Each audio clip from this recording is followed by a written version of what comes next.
So we had that sock, shoe Yes. conversation. This is along those same lines. It was like with the order in which you put on your shoes. Yeah. Okay.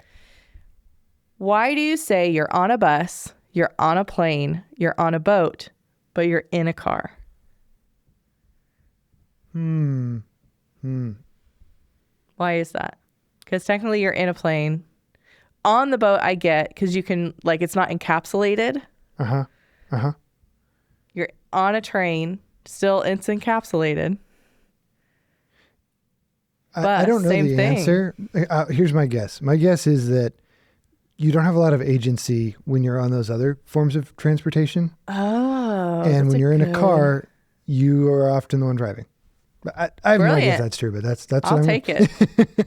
But I'll be thinking about that as I'm in my car later today. Like, am I on my car? Are you on your car? You're in your car? Well, I will be on a plane tomorrow. So Nice. There we go.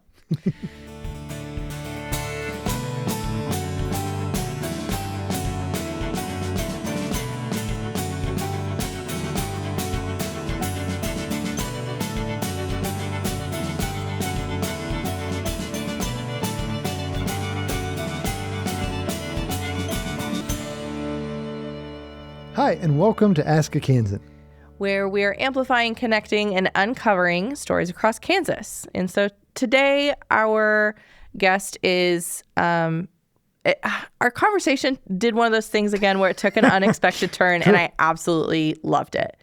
I was slightly more uncomfortable, but only because the focus became more us than I anticipated. So our guest today is Danielle, and we met her through Alyssa. Cohort Digital. Yeah, from Cohort Digital. In Topeka. And we had a conversation, or I had a conversation with Danielle a little bit on a Zoom meeting a few weeks ago, just connecting, being Creative Connects, because we're all in the marketing world and things like that.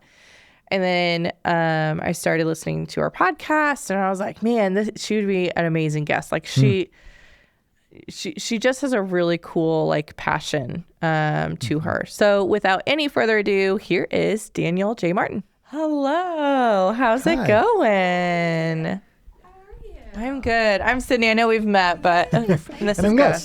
Yeah. Hi, Thanks for coming in Thanks today. for coming. How are you guys? Good. You know how this works. Yes. I love this. I love this setup. This is like, I'm in my element here. Good. So Awesome. I'm just usually on that side. You are. We're flipping the script on you. I know. So for our audience, can you introduce yourself for us? Yes, I'm Danielle J. Martin. I am currently now a full-time business owner, entrepreneur of Authentic Media and some other businesses. And so I'm now currently starting a new adventure.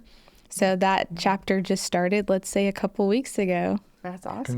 Congrats. Thank you. Can you tell us what Authentic Media is? Yep. So Authentic Media is a boutique branding and consulting company where we help entrepreneurs, professionals build brands that reflect truly who they are through style, strategy, and storytelling.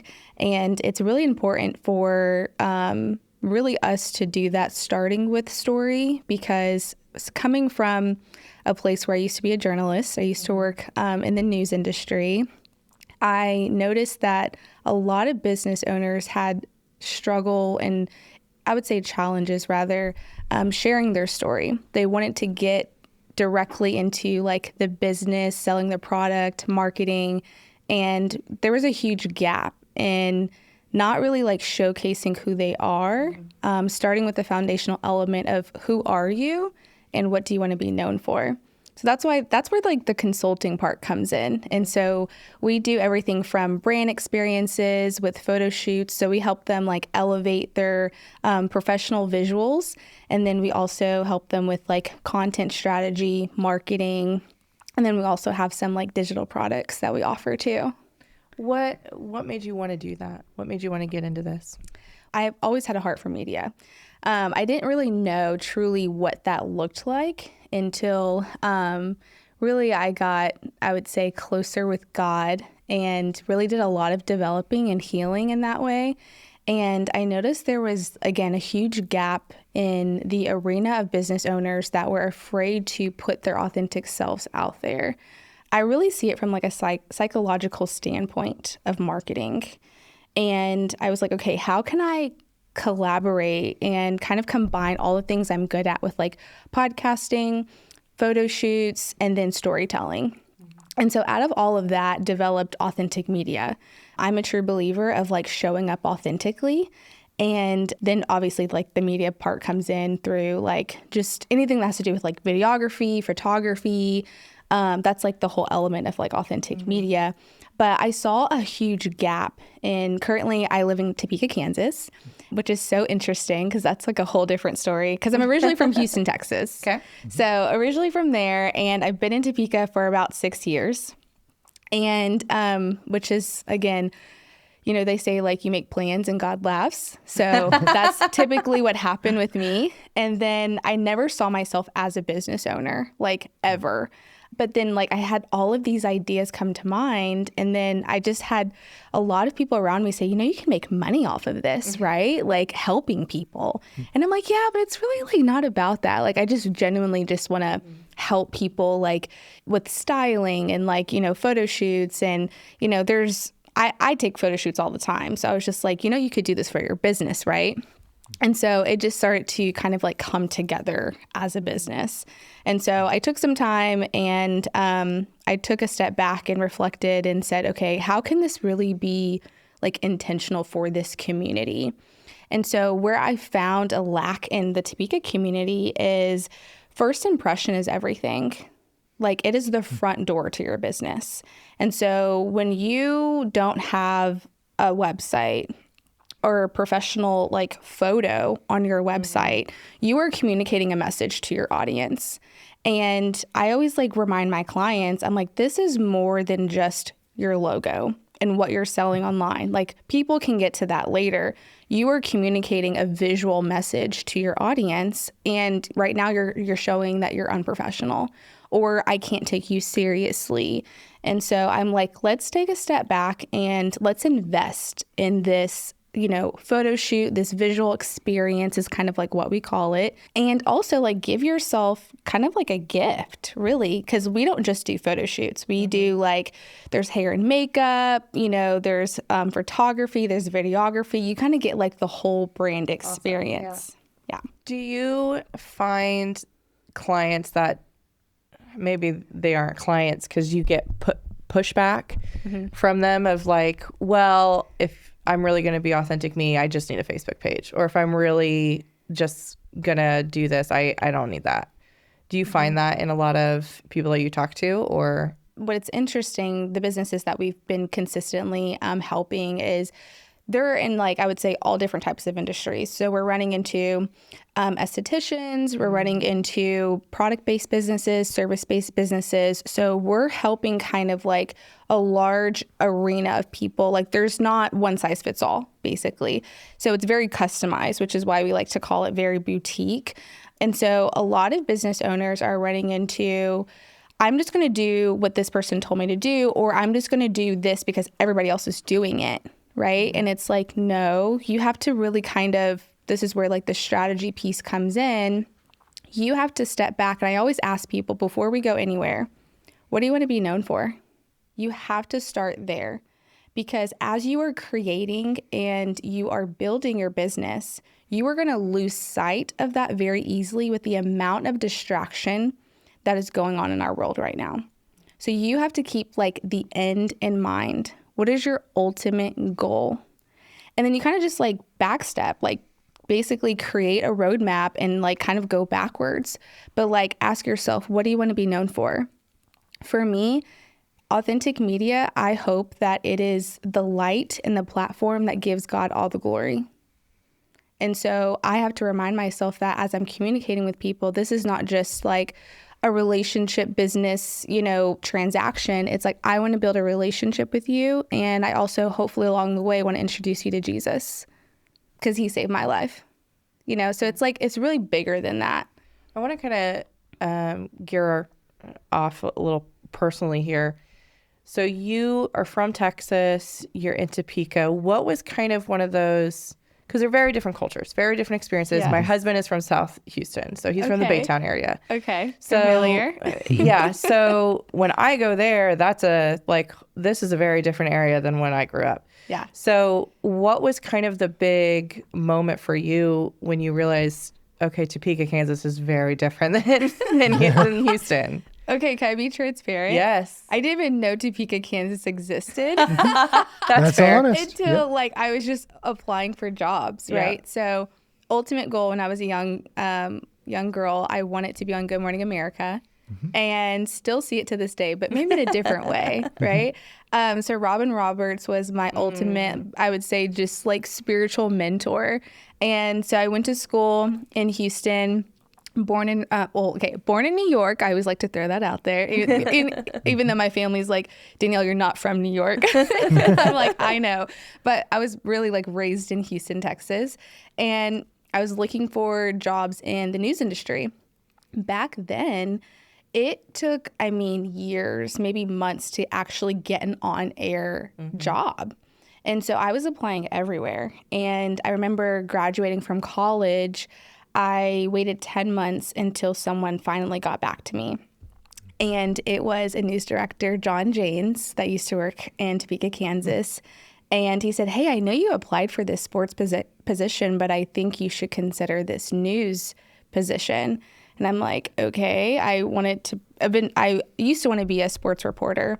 And so it's funny, down the line, they say you should just say yes because you never know where you're going to end up. And so I just said yes. And so then one time I came and visited Topeka, and I was like, okay, I can do this. This reminds me of my college town. I'm like, I could do this. And so I visited, and I really just felt it in my spirit that it was meant to come here. Little did I know Topeka was going to be the place in the community that saved me. Yeah. When you moved, was it... Again, sorry. No, you're okay. I do things in examples. So Yes. I moved from Salina to McPherson. The hard part was I did it during COVID. Mm-hmm. And so I didn't actually really get friends until 2021, almost 2022 because of that. Were you able to build your network and build a community in Topeka easily, or how did that come about? Yeah, I would say the first year was an interesting transition. Being away from my family was probably the hardest and challenging thing I've ever walked through, and still is to this day, because, I'm the youngest of 6. So you could put 2 and 2 together. I'm the baby. Yes. And I'm spoiled. But, and so being away from my family for that long was really hard. And so the first year was trying to navigate that was weird.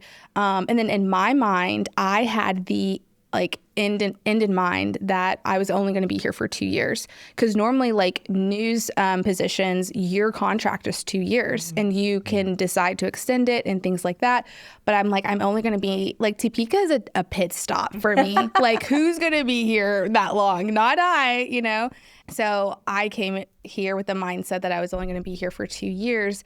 And then, like I said, little did I know, I got involved with a community. I met someone, I dated, I fell in love. I did all the things that you can think about here in Topeka, and it has been amazing. Along the way, I developed relationships, got involved with a community and organizations, served on boards. So like I said, I literally didn't know Topeka would become my home. And so later down the line, I worked at WW for about 3 years as a weekend anchor, news reporter.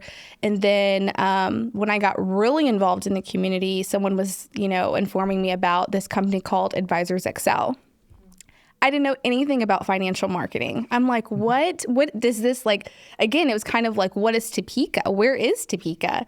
Around that time, Advisors Excel was opening their new TV studio. State-of-the-art, multi-million-dollar studio. And around that time, I was looking for, again, another place to grow, to climb the ladder. That was my plan.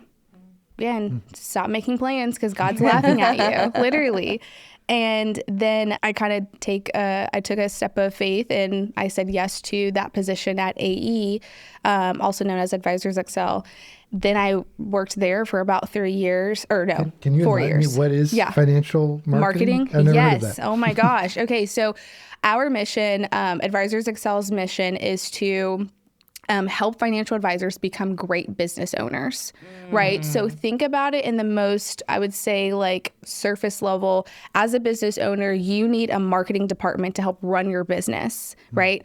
Advisors Excel was that for financial advisors. That makes a lot of sense. Yep, Right? got it. Yeah. Thank you. Yeah. And we did everything from logo creation, products, sales, like helping them basically with their clients on retirement. Like they're helping retirees and we're helping them market their firm. And so I worked in like the TV department, which we were helping advisors market their firm by producing long form 30-minute TV shows and 30-second commercials in social media videos.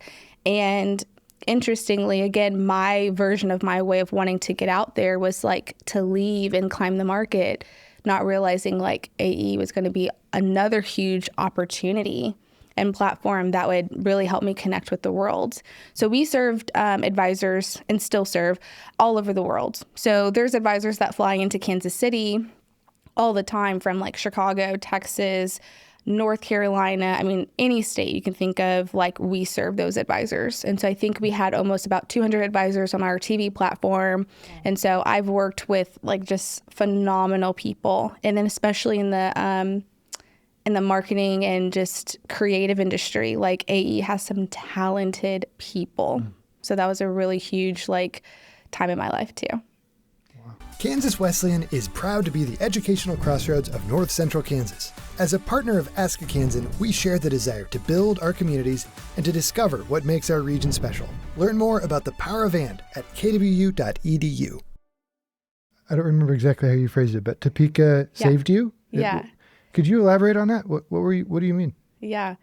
You know, sometimes you're going down a path in your life and, you know, you could continue making certain decisions that could lead you astray or that could lead you down, who knows, like jail or death, you know? And I think there was a time in my life where I was making decisions that could have ended me up in one of those two places. And then getting involved in the church community, getting involved in the community of Topeka, which these people are just phenomenal. There has been so many times where I literally feel like, honestly, the best way I can explain this is that literally like the Holy Spirit and people, like they would communicate. I would have a conversation with someone. I would like interact with someone and it would be like that conversation I need for that day to like get me on the right path or to help me make different decisions. And so I would say it was about 2 years ago today where I was like, okay, I'm done playing around with myself. Like I'm done making these silly choices that is like obviously not helping me, right? I think I just really just made a decision that's like, okay, we're gonna start taking life more seriously now. As you go out on this journey of your own business, doing your own thing, what has it been like being one woman in a leadership position, but a woman-owned business? Oh my God, yeah. Okay, so it is like crazy out here. Okay, like again, I'm always gonna be transparent and authentic. Like whoever is out here making it seem like being a business owner is so like easy, it's like, girl, please stop lying, okay? Because no, like as a female business owner and just like what we're seeing now and just the industry of businesses, like right now, I've talked to so many people this year in 2025, and they're seeing, you know, just a lot of their sales and interaction with their clients go downhill. You know, obviously for multiple reasons, inflation, just the market, just a lot of things fluctuating all over the place. Uncertainty is like really filling the hearts of people, and people are feeling that impact. And it's like causing people to feel fear. It is interesting now being fully in this position. Again, I've only been here for a couple of weeks, so who knows? But and I'm just really taking it one day at a time. But I would say community is the most important thing. And networking is the most important thing, right? I've always lived by, it's not what you know, it's who you know all the time, right? And so I think the most beautiful thing that I've been doing right now is just like reconnecting with people, right? It's kind of like going back to COVID. It's like, hey, okay, let's get off of Zoom. Let's go meet in person. Let's actually go have a cup of coffee. Let's go on a walk somewhere. Let's save money too. You know what I mean? Like, let's actually. Those coffee dates add up. Right, literally. And I'm just like, do you want to go on a walk? Do you want to work out? Let's get our body moving or something. But I think the most challenging thing is not knowing if what you're creating is going to work, right? But I've actually recently said, you know what, we're no longer going to think like that, because that's another thing that I'm seeing in a lot of people. And I would say, especially in the Topeka community, that we have a strong belief problem. Like, we really do not believe in ourselves. Like, I don't think like what we're creating and what we're doing, people do not believe in what they're creating, right? And one of the foundational pieces of being a business owner, especially an entrepreneur, you have to believe in what you're creating, and because nobody else is going to believe in that. You know what I mean? So I think fully stepping out into this, it's like, oh, okay. Like, do I really believe in what I'm doing? Going back to the piece around just being a female business owner, one of the things that I also did previously is I hosted a woman empowerment event called Rise and Thrive. And it was last year, and we got together, I believe, over like 300 women in a room. And we wanted to literally empower and educate and transform their mind to remind them that everything that you are called to do, you can do it. But you have to believe in it, right? And so one of the things that, coming from a bigger city, you see all of these experiences like this, like these women empowerment events happening all over the world.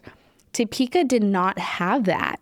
And I said, you know what, like, why not create it, right? And that's one of the things I've learned about myself, is that, like, if there's a gap, if there's nothing like that taking place, why can we not create it? We are called to create. We are literally creatures of habit. Like, we are literally called to create whatever God put within us. So another transition here, your podcast. Yes. So tell our audience a little about it and kind of what the goals are. Yeah. So Authentic Media, that recently came about last year as well. There's a lot of things that took place last year. Last year was a huge transition in my life, as far as getting out of a relationship, getting into new communities, really, I think, stepping into the identity of like who I am today. So basically saying that, like, Authentic Media used to be known as another business name. Right. And I think that's another conversation too we can talk about, is like business owners pivoting from, you know, one idea to the next. And like, is it okay to change your business name? Like, yes, it's okay. You're okay. People do it all the time. But Authentic Media is basically, I would say, a branch to my business, Authentic Media. So the podcast part is basically kind of like what we're doing here. I've brought on CEOs, Kansas leaders, business owners to discuss what it truly means to brand in this 21st century industry of like the world, because branding is always changing, marketing is always changing. And so I wanted to bring on real people to share real stories, so they can share their real impact and real results, right, of like what's truly taking place in the world of marketing and branding. And so that's kind of, and it's also like my, I would say, like, video diary, that like anytime there's something going on in my life, you know, it's like, hey, let's talk about it. You know, I'm a huge person around, like I said, transparency and authenticity. And I think it's really important for people to know what really goes on behind the scenes. Like, like, let's really share how did we really get here? Because I think people put on a lot of like, just, you know, just fronts and making it seem like this is all put together, like, easily. So one of the things we've found in marketing is that a lot of people have a distaste in their mouth towards marketing. Like, just the very concept of marketing is like, ugh. Because I think they see it as lying. Yes. They see it as like, I have to present this face to the world so people will come and do business with me. Yeah. And they're kind of putting up like a facade. Yes. That isn't supported by the reality behind the scenes. Yeah. What is one small thing a business owner could do to present a more authentic self to the world? That's really good. I was just talking about this with my client the other day, and the most simple way I could say this to her, I said, you need to stop being what people want you to be, and you need to be yourself. And I think that's easier said than done, and it may sound cliche, but I'm like, stop doing what trends are doing.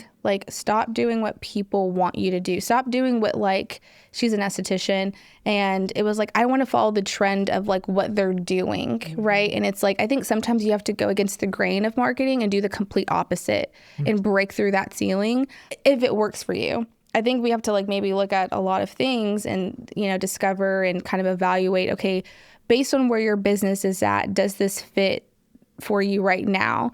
I think there's two different types of business owners. There's a startup one and there's a seasoned business owner, and they're on two different paths, right?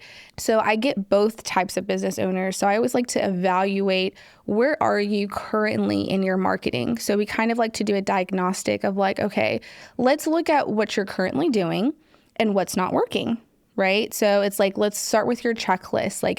Is your profile updated? Your profile picture? Is all of your Facebook and your social media handles, all of that aligned and branded? And if it's not, honey, we need to get you on track. You know what I mean?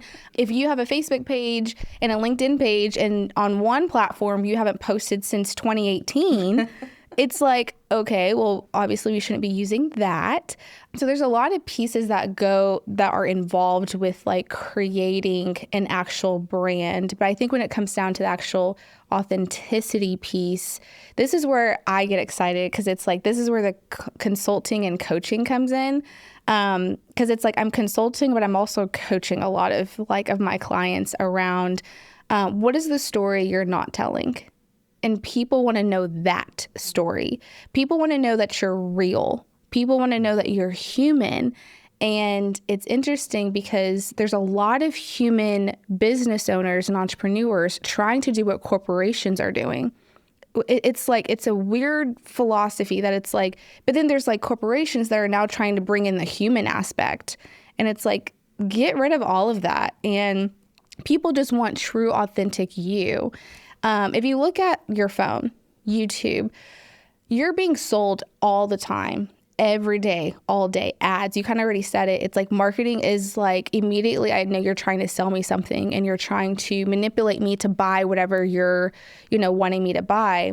There's an interesting transition taking place in marketing and branding where it's it doesn't matter if you have the quality 4K video. People want your cell phone, the version of your cell phone of you recording yourself on a selfie kind of style video. They want that version of you, which is so interesting. It's we paid thousands of dollars for 4K cameras. What do you mean you're going to get this quality video? But I'm noticing a transition in that. Have you guys noticed that too? What is that? I think it just depends on the platform ultimately. So we work at Feely with a lot of nonprofits, healthcare, and really locally owned businesses between, 50 employees to 500 employees. Yeah. But we do a lot more, how do I say it, storytelling, where we are able to put that kind of polished look on it. And we don't do a lot of the... So it's appropriate there. Yeah. Yeah. And where if we're doing an ad, so for instance, if we're doing ad for the podcast, where it's more authentic if it's us, we did these at the state fair, nothing was scripted. I was in my Chiefs sweatshirt. Oh yes, we love that. It wasn't anything super well planned. Yeah, we did it on a whim, and it got a lot of it did well because it was just us at the state fair in the rain.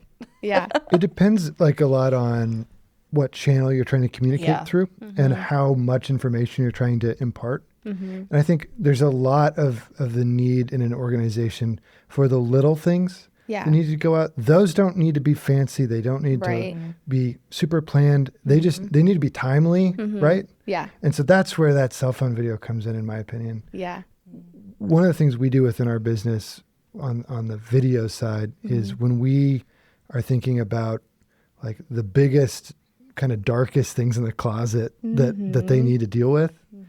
That's where we can come in and say, like, okay, well, how do we bring that out and recognize what it is and deal with it? Yeah. So it's not dark and scary anymore. And you're raising the money you need to raise, or you're launching that product that you were nervous about launching. Right. So that's my perspective. Yeah. I think it's beautiful too to like, it's interesting because it's almost like a therapy session too. Yeah. You know what I mean? It is. Like you're literally, that's why I said it's like coaching and consulting at the same time. And what I find so beautiful about those moments, it's like, that's what makes you you. The details of a person makes you you. And I think that sometimes when we're trying to hide those scary, dark things that's, happening in the closet, it's like, honey, like talking and speaking and communicating will set you free. Just my philosophy. We reference Simon Sinek's Start With Why quite a bit. Yeah. I don't know if you're familiar with that, but that's what kind of really, I'm speaking for Gus here, but that's what really started Feely, is that video of like, why are we doing the things we're doing? Why does that matter? Why does that, why does this messaging really fit you? Or why does, we're asking our clients a lot of times why. And that really gets you to think. So once you get to, what is it, like the seventh why, you really kind of figure out what the core problem is. Right. And so that's what we do a lot of times with clients. And even just in life in general, like when we think about authenticity, it's like, okay, I'm trying to think of an example. I'm not great at it off the top of my head. But when you really question yourself of like, okay, why am I doing the things I'm doing? Okay, why am I doing that? Yeah. Okay, on top of that, why? You get to that like, seventh why. Yeah. It's like the wisdom root of a kindergartner. Yes. Oh my God. I love that. Oh my gosh. Yes. Because they always ask that question, and it can be hard to answer them, especially when it's like, well, why is gravity a thing? I don't know. Literally. Yeah. I love like, you keep kind of like backtracking into like, what is the root of this, right? And so like one thing in authentic media that we use with our clients is our core framework. And we literally take them through like this step-by-step process to get them to the root of like, why do you think like that? Where does that come from? Why do you want people to like feel that way about you when it comes to like your business or your product? And that's why I'm like, it's always bigger than like the brand, or it's bigger than the business. And I forgot who says it best, but Miles Monroe always says that like, don't become a person that wants to be known, become a person of value, and become so valuable that people are like attracted to that versus like who you are, right? If that like makes sense. So that's like, if we're talking about a facade, that's just saying that like, it's not a facade. There's real value you're adding behind that. Yeah. And that's what authenticity is. Yeah. And it's interesting because in my other business, we also go through this other philosophy that Myron Golden talks about, the be, do, have, right? And it's another like, I would say like business adventure that takes people down the scope of, in order to truly have the things that you want in this world, you have to start with like who you are, like be that person, right? Attract those things. Then you get into the doing. You get into like, okay, this is how I'm going to, create this product, sell this service and things like that. And then you get into the having part, right? And so like, I don't know, like that's another like can of worms that I love to also go down. So this episode is sponsored by Renaissance Cafe. Serving Northern Italian cuisine prepared with a fresh, contemporary influence, the Renaissance Cafe is one of Kansas's favorite restaurants. Whether you're planning a romantic dinner date, a family celebration, or an intimate meal with friends, the Renaissance provides a unique dining experience with an old-world atmosphere. Open Thursday through Saturday evenings, the Renaissance Cafe is located just south of Salina in Assyria, Kansas. Visit renaissancecafeassyria.com to book your reservation today.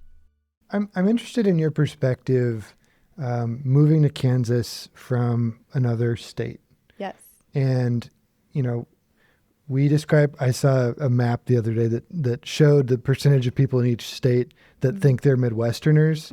It was fascinating. Like Idahoans thought like 15% of them thought they were in the Midwest. Yeah. And I don't know how that makes sense. And anyway. That's so funny. That's so funny. So, in the Midwest, we have a different way of communicating than y'all do in the South. Yes. I love how you said y'all. Oh my God.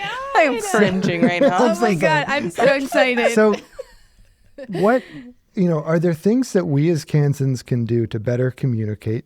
Oh my gosh. With y'all. With y'all, but also, just with the rest of the world. Oh my gosh, that's so funny. It's, my friends are probably going to laugh at me because they always say, like, I guess when I get really passionate about certain things, like there's this Houston side that comes out. I'm like, is it? And so I guess when I talk really, really, really fast, I have to like remind myself, slow down, because I get so excited. But I think to answer your question, Gus, and this is just, are you just talking about like the Topeka community or the Kansas community in general? Okay.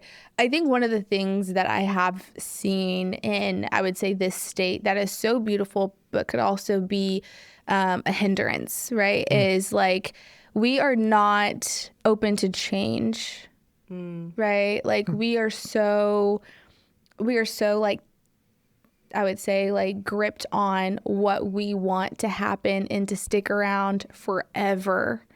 And I've found that through like I would say the creation of the businesses and the events that I put on in Topeka.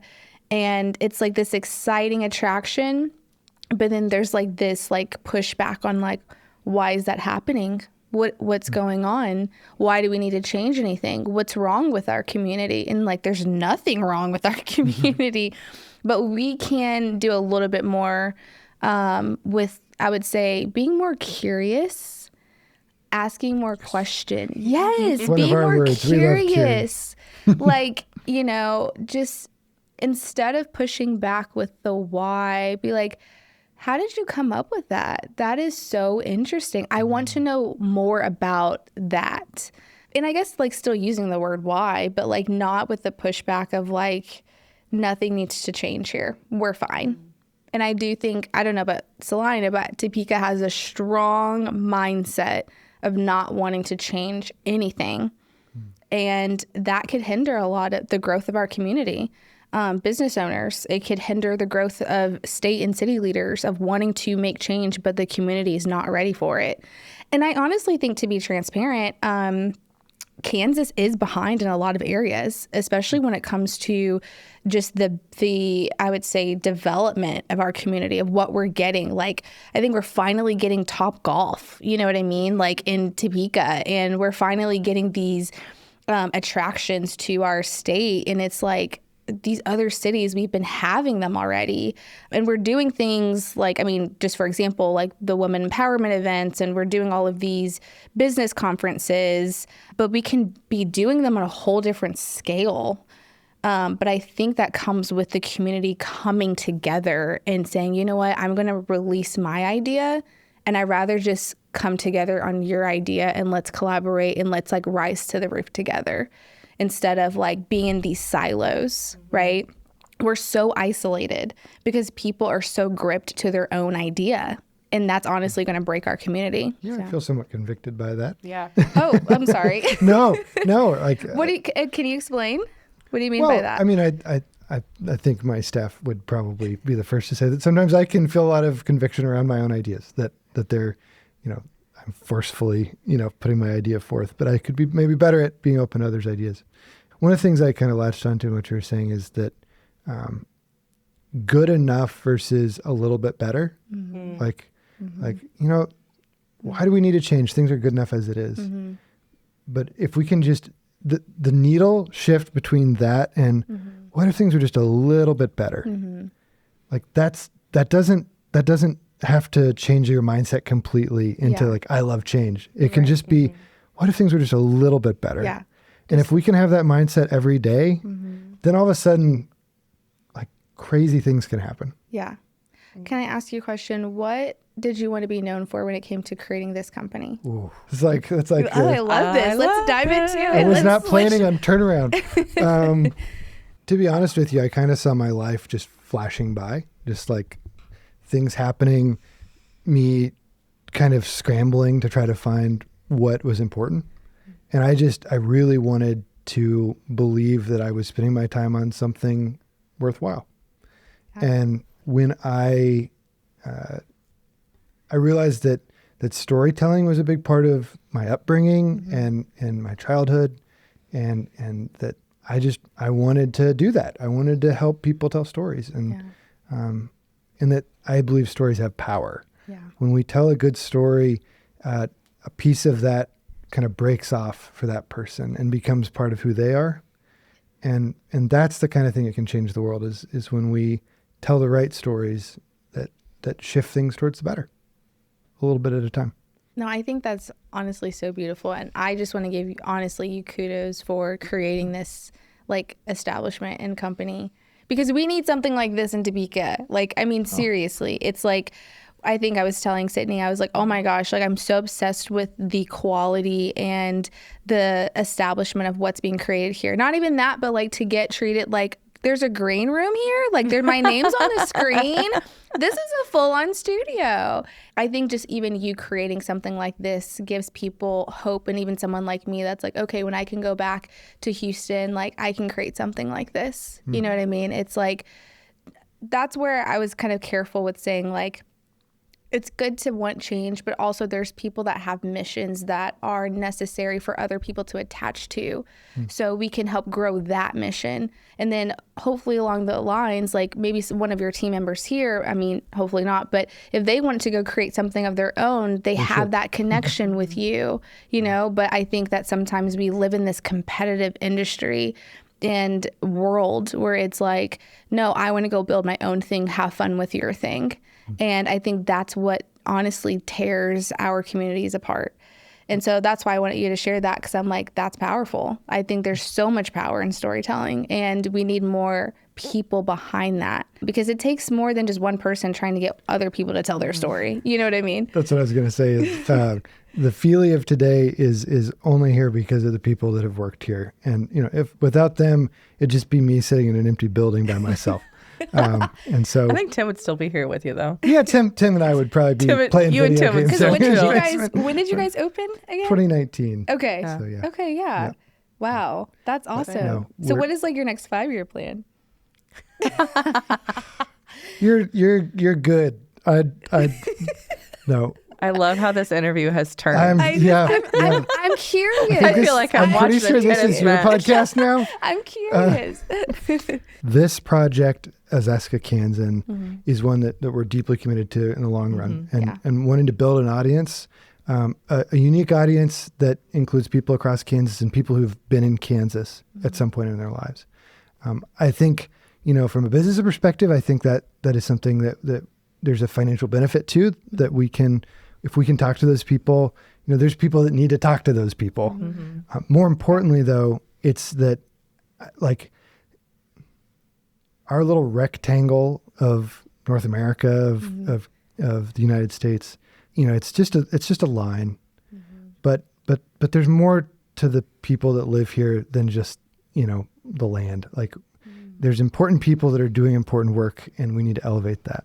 So that's the podcast. And then we also have a project that we've talked just a tiny bit about on the podcast, but it's a documentary about a local community event called the Smoky Hill River Festival. Ooh, and we had a mentor locally for us named Brad Anderson, who asked us to produce a documentary about that festival for its 50th birthday, which is next summer. Wow. So we've been working on it for 5 years. Yeah. And oh my gosh. it really hits on some of the really deep, the need for community, how arts brings people together, how when you're in a community, your differences are present, but they're not dividing lines. Wow. So that's what I hope to be able to tell more stories like that and have more guests like you on that can help shine a light on all the cool things happening here. Yeah. Sorry, that was a long answer. I have some ideas for you, but it's for behind the scenes. We'll wait for it later. No, that's so beautiful. And yeah, I have, my other follow-up question, one last question, sorry. But I'm curious, like, okay, because I loved the title, like, Ask a Kansan, you know what I mean? Like, I love how you guys made it statewide. So what makes someone a Kansan? You know, we have asked that to a lot of our guests, is like, what makes a Kansan a Kansan? I think it's when you realize it's home. So that's good. I don't know why I'm crying right now. So my husband's from Texas. We go there a lot. But when we got married, we stayed in McPherson. He works in Lindsborg. I work here in Slime. It doesn't make any sense for us to live in McPherson. And so when for a very long time, we were like, okay, we're going to move back to Salina. But there's one day at the softball field where he was playing in the church league, which is a very Kansas thing. It's all the churches in McPherson. They get together, they create a softball team, and they play softball, slow pitch softball. And we just happened to run into friends of ours who my daughter is best friends with her son. And I was thinking, I was like, we're not going to get that anywhere else. Like, yes, there's bigger cities here in Kansas. Yes, you can still get that in other communities. But like, this is going to be my home, and this is why. So I think you're really a Kansan when you finally realize, like, this is my place. Yeah. So, yeah. Sorry. Beautiful. And that's what makes it an interview, everybody. When people cry. When you can get Sydney to cry. I'm just kidding. No, I think that's... Oh, sorry. Go ahead. No, I was just going to say, thank you for turning the table on us a little bit. Oh, yeah. We appreciate that. What is... so I'm going to turn the table back on you. Okay. What does the next step for your business look like? Where are you going? Okay, so I only have 3 words, and I don't know when this is going to air, but I think by the time it does, everyone's going to know that only God knows.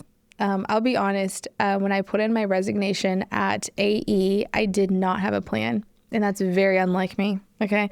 I am a type A personality. I like plans. I like agendas. I know what's next, and God has me truly in this place where it's like, if you truly believe in me, you're just going to follow. And I knew I was being called to more, and I did not know what that looked like. But it started with me just going back home, and it started with me just saying yes. And so I just, again, challenge everyone that's like, if you're on the fence of, I don't know what next looks like, I promise you, like, there's something so much more beautiful on the other side of that. And so to answer your question, Gus, I'm moving back home to Houston, and I don't have a job yet, but I have businesses. So it's not like I'm going to be out here, not doing anything. But I'm just going to take it one step at a time. And I could also share this too. So my ultimate goal has always been to have my own talk show. Right? So I love that. Who knows what we can do with that? But of course, the beautiful thing about Authentic Media and the podcast is like it could go anywhere. So we're still going to be in Houston, Texas, still helping business owners and entrepreneurs and professionals with their brand and building it. It's an online business, so that's also the beauty about that. And so we'll be able to really just go anywhere. So not just Texas, but honestly, wherever the Lord takes me. And then also with the podcast. And so hopefully one day I could build something like Philly, okay? Because this is beautiful. Like, I'm just so obsessed with this space. But yeah. I have one last question. Yeah. As long as it doesn't make me cry, I'll be fine. So, at first a comment, and that's, I think we should pitch a big tent when it comes to who a Kansan is. Mm-hmm. And so I hope, even though you're moving back to Texas, that you will take your Kansas with you. Yes. And you will continue to engage with this state, because we need people from all walks of life and living all over the place to care about this place. So as you go back to Texas, what will you take back with you from your time in Kansas? Gosh, now I'm on the spot. Well, now you know how we feel. I'm like, okay, I need to think about this. What am I going to take with me? I would say, I'm definitely going to take with me, the heart of a Midwestern, right? And what does that mean? If I could explain it a little bit, it's, the heart of a Kansan is someone that is so polite and so kind that when you walk through a door, they say hi to you. And it's like giving someone so much compassion and grace, and really meeting people where they are. And I think I will always take that with me, because being in the South, yes, we have that, but there's a different mindset. Yeah. There's a different mindset. And I think what's beautiful about this community is that you guys are just you're so open and loving. And that's why I said Topeka did become my home. That saved me. It was a community I didn't know that I needed. And so I think I will always take the heart of a Kansan with me wherever I go, because you guys, you love and you love hard. And it's even if you want to get away, you can't. So, and I'll also take away the camaraderie here, and I will honestly miss, Lord Jesus, I'm going to miss the no traffic, okay? Like getting to point A great. to B in 10 minutes. Except we're on Junction City right now. Yeah, Junction City's a little rough. But I'm going to miss that. I'm going to miss running into someone that I know at the grocery store. I'm going to miss like knowing like, okay, if I go into this establishment or restaurant, I know I'm going to see somebody. So I know I got to look decent, but I'm going to miss that connection, being in proximity with how close people are in Topeka. I definitely will miss that. One thing about Texas, it's exactly what it sounds like. It's big, okay? So you have to drive 30, 45 minutes everywhere. And so I will miss how close you guys are, the proximity of you. So. Well, thank you so much for taking time to drive here from Topeka and for sharing your story. And, if that big Texas energy ever gets the best of you and you need to come back, we will be back. Be glad to have you back in little Kansas. So thank you guys. Want to spread your organization's message across Kansas? Consider becoming a sponsor. Ask a Kansan has a unique focus on Kansas and its people. By sponsoring our podcast, your organization can reach people from Canarado to Kansas City, Wichita to Washington, and all the great places in between. We have a variety of sponsorship packages available to fit your budget and needs. For more information, visit askakansan.com/sponsorships or call us at 785-571-9507. Hope you enjoyed that interview with Danielle. Definitely didn't see it coming that way, but yeah, it was a great conversation. You mentioned you can definitely tell she's been in the news realm. Yeah. But the best part is like they're not surface level questions that she's asking. She's asking to get the deeper meaning out of people, which is what her business is the authentic media piece. So it's like those two worlds of hers just colliding, and you don't really expect it. Mm-hmm. When we first talked about having her on the podcast, I heard that she was moving away, and so that caused me a brief moment of like, well, gosh, do we want somebody that's leaving Kansas on the podcast? And to be honest with you, yes, we do. And why? Why do we want somebody like Danielle on the podcast? Well, because for some people, Kansas is a stop in a journey, but that doesn't mean they don't have something valuable to add, and they don't have some context or some perspective that we maybe wouldn't have considered before. And yeah, I thought you did a great job of speaking to those things that maybe we need to hear. Yeah. She was very honest. She was very authentic with her answers. And I'm curious kind of when we get this published, what the audience is going to say about some of her answers, and if we agree and kind of, or disagree, or if more conversation just comes from that is really what I'm hoping for. So I think that's what we hope for with every episode, isn't it? That it's a conversation starter. So can I introduce a new segment to you? Sure. Welcome to Who's That Kansan? Like I imagine a cool music intro playing, but we're not going to invest in that until this sticks. So we'll see. Okay. So how this is going to work. I have 3 Kansans for you today that I want you to try to guess. I'm going to give you 5 pieces of information to work with. Okay. And at the end of that, I will ask you to guess who the Kansan is. Got it. And I'm going to say that some of these are easier than others. So it's okay if you don't get all of them. Honestly, I don't know if I'd get all of them. So anyway, moving on. The next slide, please. So our first Kansan. Oh gosh. This is great. This person was born in 1923 in Russell, Kansas, to a working class family during the Great Depression.